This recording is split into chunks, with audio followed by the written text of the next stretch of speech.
virtual reality playground, part of Tech Ilford, and we have 4 experiences. It's quite similar to Minecraft. Smashing up the age-old swing. We've got a phone that's measuring the angle of the swing.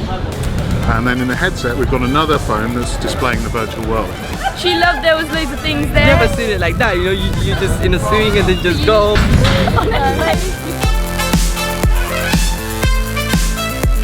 Basically just engaging them to understand that it's important that they need to have a skill set that is across the board, because if they need to then move forward with any of the skill sets, say in digital design, having a background or understanding of how to make something can actually make them better designers in 3D.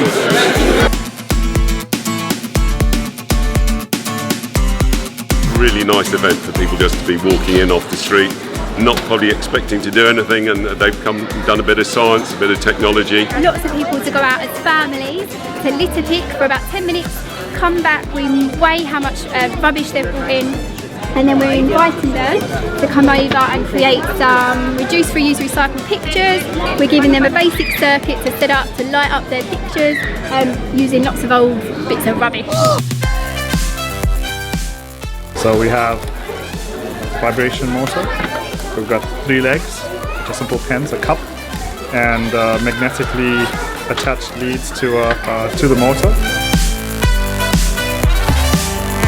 This is for younger children, like 3 to 6 years old children, to understand what's coding. They will learn how to move forward and start from one point and turn back and come back to the same point.